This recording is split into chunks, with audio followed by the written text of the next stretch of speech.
how to rent a big bike. Ano yung experience pagka kayo na yung mag-rent ng big bike nyo bago nyo bilhin yung talagang dream bike nyo? Dito ako magmumula sa Plaridel. At ang pupuntahan natin Santa Maria, Bulacan. Dahil doon po located yung ating pick-up location. Dahil meron pa silang pick-up location number 2 sa Marilao. Ayan, bukas headlight kasi kailangan.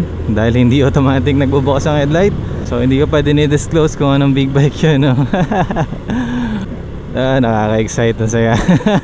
Pero kung nakasubscribe na kayo sa akin ngayon, for sure nakita nyo na ako ng big bike na ginamit ko previously. So hindi kasi ito yung first time ko magrenta ng big bike, no? Pero ito iba na to. Yung una kasi, Oy, teka. Ay, traffic papuntang north, traffic pa uwi mamaya. You know, naka-expressway.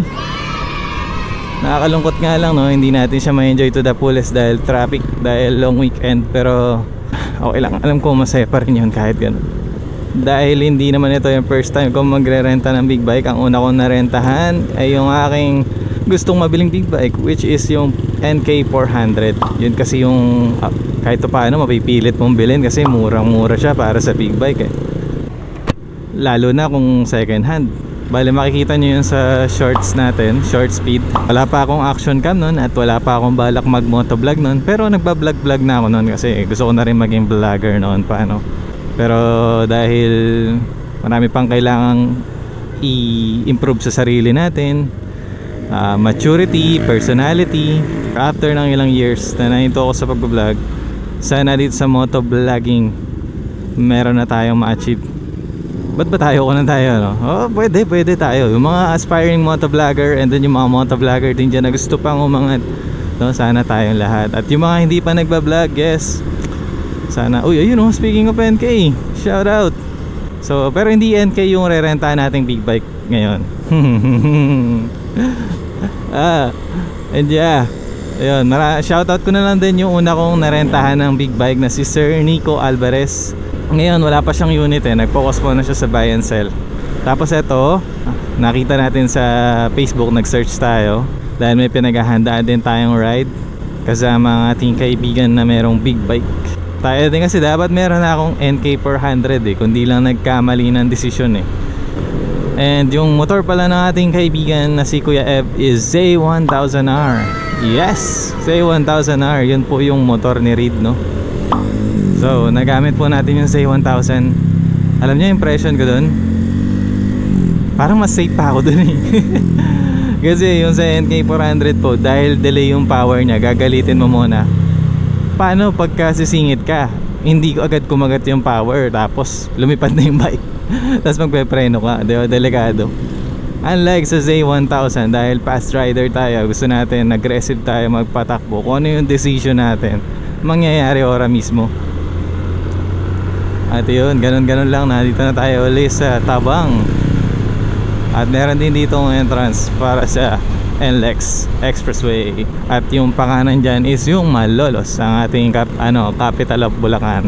O yun, update po dito sa Riles at dito sa bagong malaking ospital. Malaki po yan kasi hanggang baba yan, eh. Pababa pa po yung kalsada dyan, eh. Nagkagulo-gulo ko. Ang dami kong gustong sabihin about sa pagre-renta ng big bike, yung na-experience ko sa big bike. Di ko na alam kung nasaan, no? Pero try nating bumalik kung saan tayo nahinto. Pero kung may ipon-ipon o budget man lang sana, Ninja 400 para yung reliability saka yung forma nandun, no? Lalo na sana yung CBR 500R, no? Gawang Honda, matipid. Kaya lang mas mahal pa ng konti yun, eh. Saka parang madalang nagbebenta ng second hand. Kadalasan po 2-cylinder lang ang pinaparentang big bike.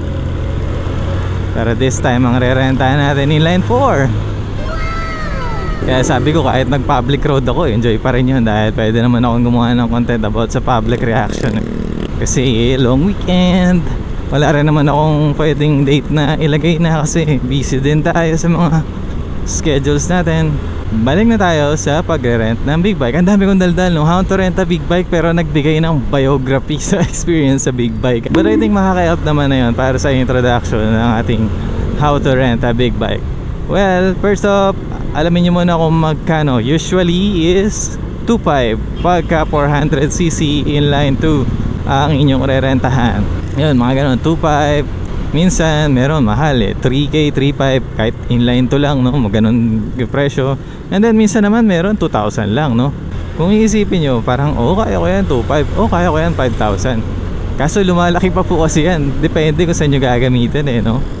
Like kung magbabagyo kayo, halos 1.5 yung toll fee pa lang. Paano yung gasolina nyo?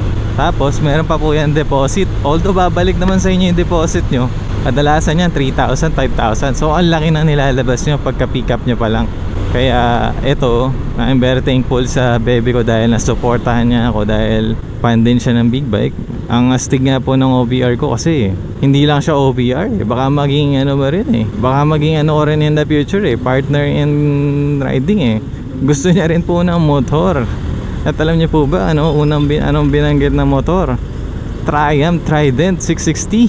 Tapos pag nalaman niyo na yung presyo, alamin nyo yung mga requirements. Usually nyan 2 to 3 valid IDs. Ilalagak nyo sa kanila yung ID nyo na isa. Kung passport yan, yun na lang, enough na daw yun. Pero kung mga national ID or kailangan pa ng kasama like employment ID, company ID, sorry, meron niya. Nalaglag yung helmet ni kuya. Sorry, baka di kita ma-assist kuya, delicats. Sige, ingat. Nespatan lang natin baka maano si kuya And then pag okay na kayo sa mga requirements like yung ID, actually yun lang naman ID, yung proof of billing yata, pero parang hindi hinihingi sa akin So yun, kailangan yun, yung para yung address mo, confirmation sa iyong address. Nagpapapalit na talaga ng susian to si Mio, nawala na yung takip. And then alamin nyo po yung mileage limit. Usually ang limit mileage lang po nyan is 200 or 300 sa inline 2. Yung NK na B1 kayang mag 175. Di ko na testing pero parang kaya niya pa mag 180. So dalawang beses ako nakapag-rent kay Sir Nico. Isang taon din ang pagitan. Una NK B1 at NK B2 B3 na kulay blue. Pero kung mag-exceed naman kayo dun, may naman yun, may parang may bayad naman dun. Like example, additional 35 kilometers 250. Yun yung natatandaan ko Pero syempre yung pagre-rentahan nyo, doon po kayo magtatanong kung ano yung offer nila, yung terms and condition nila, kasi magkakaiba din po yan.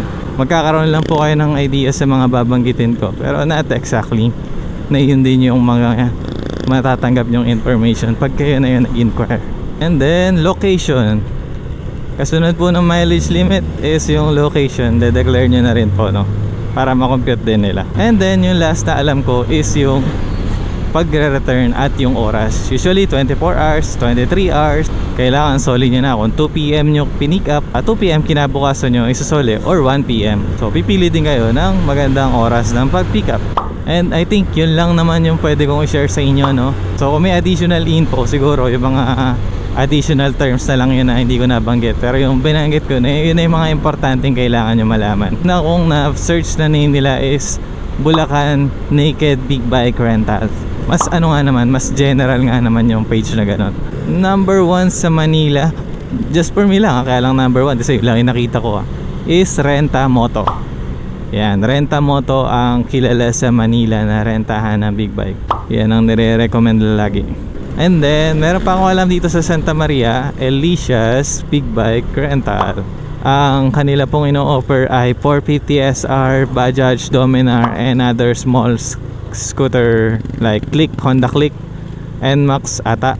And then meron din silang 4 wheels. Nung nag-inquire tayo noon sa 450 SR, hindi ako natuloy ng booking, pero it's a good thing alam ko na yung details nila pagka yun naman yung ire-rent ko. So dahil alam nyo na kung paano magrenta ng big bike, eto naman yung mga reminders ko sa inyo or mga advice ko.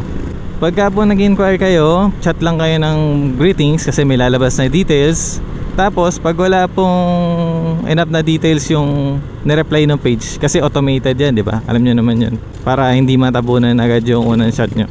Pagka kulang yung details na nabasa nyo, saka nyo ilatag ngayon kung kailan kayo mag-rent, ano yung ride nyo, ano yung experience nyo sa pagmamotor, ano yung number ng license nyo, para alam nilang ma-approve yung inquiry nyo. Teka, singit-singit lang po tayo sa mga truck pero nakakatakot. Ingat-ingat. Ayun, sana pagka po nag-inquire tayo, huwag na po natin sayangin ang oras ng mga nagmamanage ng page or nung may-ari. Make sure na talagang capable tayo mag-rent at gusto talaga natin. Alright, hi Lex. Yay! Excited na ako. Yun, Bukawi exit yun. At Main Toll Plaza, papunta ng South. Ay, papunta ng, paluwas ng NCR. Dami ko ba nasabi? Oo, dami ko nasabi. Nalibang din ako eh. And it's a good thing. Okay to, madaldal tayo. Talagang vlogger. Pasensya na po kung dami kong naging singit sa kanan. Mabagal lang naman po. At yun, natural na singit lang naman ang ating ginagawa. Lalo na pag may ganyang gravel, mag-iingat po tayo sa kanan. Napansin nyo lang Google Maps no? Kasi kinabisado ko na po yung daan. Pero pagka medyo nag-alangan na ako pag malapit na, doon na lang ako magmamaps. Diyan may daan sa Philippine Arena eh. Welcome to Santa Maria. Ito, may daan din dito sa Philippine Arena. Ayun, CCU, Sander CCU. Looban na looban po pala sila dito sa Don Castro Big Bike Rental, ano? Bumili ko nung hindi ko pa kinakabit eh, yung sukatan. Bali, ito po sir, charger para sa phone. Kung may kable kayo, ayan, tapos puntang din dito. Sagad-sagad na lang po. Okay. Papawin. Tapos sir, kill switch, start. Ito sir, yung auxiliary light. Yung papakita ko na lang mamaya yung paggamit, yung ilaw niya. Okay. Pero yung taas natin yung puti, yung baba natin yung dilaw. Itong kabila kasi parang daytime lang, kulay pala lang. Hindi na masyadong ginagamit. Hindi na gagalaw masyado. Ito sir, charger. Kung may kable lang kayo dito, tapos on na lang siya para magamit. Tapos papatayin lang din siya pag hindi ginagamit. Okay. Tapos sir, high beam, passing light, busina, signal light. Ito sir, yung traction control. Huwag na natin siya galawin sir, para sure na safe naman tayo. Tapos clutch na. Medyo mataas lang sir yung clutch pagka baka mabigla kayo. Okay. Tapos sir, pag pinapatay natin yung motor, siguro lang natin din nakapatay yung mga ilaw. Para iwas kung madidiskarga yung baterya. Ano yung patay dyan? Yung dalawang linya? Ano lang siya sir, yung patag lang kasi yung taas niya may isa. Tapos meron din yung baba. Okay. Diretso lang. Tapos to yung nakababa lang. Ayun yung isa yung pula. Pula to eh. Tama. Ito, dilaw, tsaka puti. High beam. Okay. Tapos sir, 2 minutes na lang siguro pagka galing siyang cold start para lang uminit. O kaya 2 bar dito bago gamitin. Sir, pagka nakababa pala sa size tapos naka-in gear, mamamatay siya kasi safety feature na lang. Tama. Pag mag-i-start tayo, either naka-clutch, tapos nakataas yung side stand. Sige sir. Ayun yung Tapos wala nang babaguhin iba. Okay na, reset wala naman na ang babagoy na iba. Sige sir, start nyo na lang muna kung sakasaka. Yung PSI ng gulong. Ano naman na Okay naman. siya?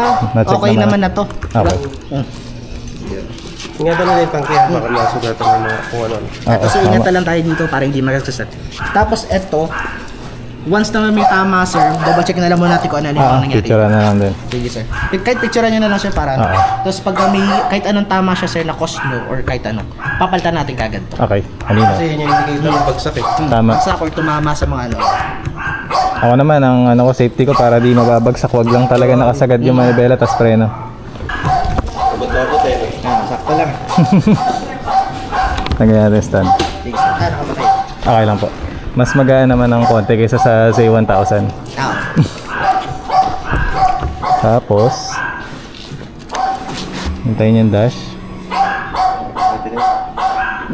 Na-start na rin naman kanina kaya mo kung pwede naman. Okay. Kailangan pa ba ng clutch? Safety? Hindi na sir. Hindi na. Once lang naka-gear, kunyari namatayan kayo. Okay. Sige po.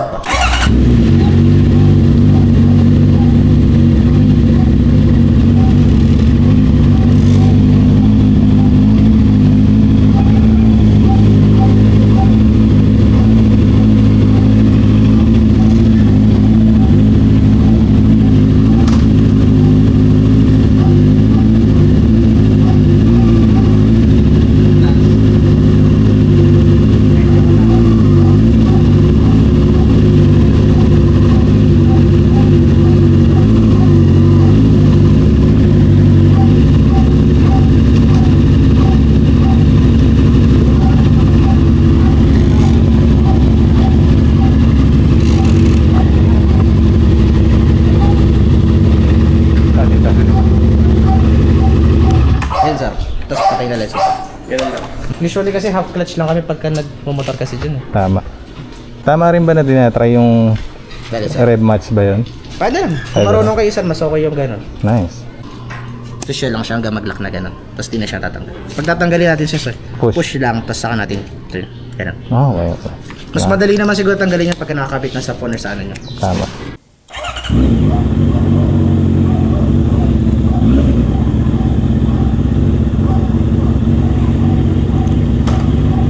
Thank you po.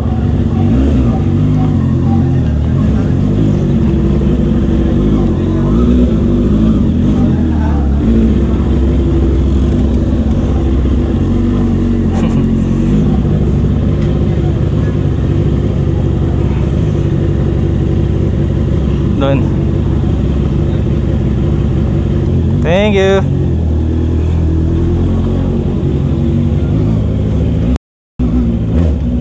Sarap.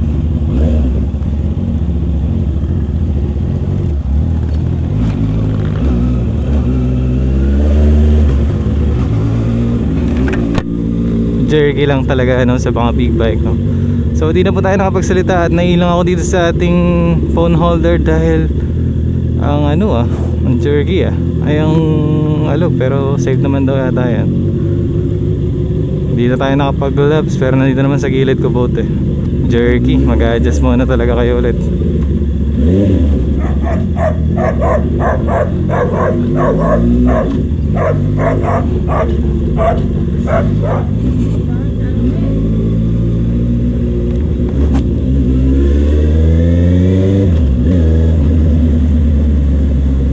Shit, palit din ako ng battery pagdating dun. Di pala kami agad makadiretso ni baby sa pupuntaan namin.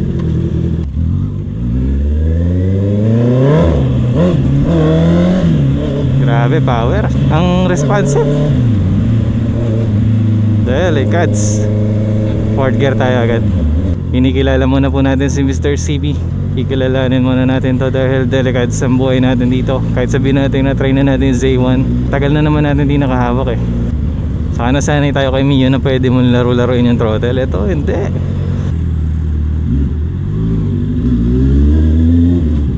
Hindi naman din pala siya ganun kaingay. Konting-konti lang yung birit. Grabe. CB wants to go. Nawala po yung daldal natin. Focus lang muna ako para kilalanin si CB650R. At ito na po yun, yung ating nirentahang big bike. Inline 4 baby.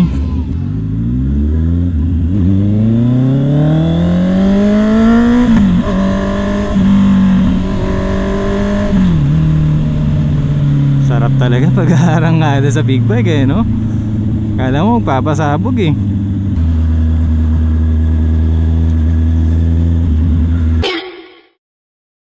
Panis kay kuya, naka-banking.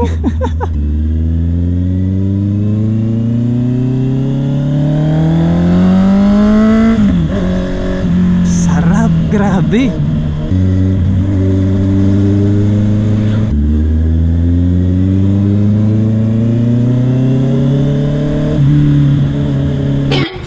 $650. 650. Hindi ba malakas sa gasolina? Malakas, pero di naman, mas tipid pa rin kaysa sa kotse. Yan ang mahirap dito, U-turn. So mag-outro na tayo, no? Tara, enjoy tayo sa next episode nito pagkabisado ko na. See you on the next vlog.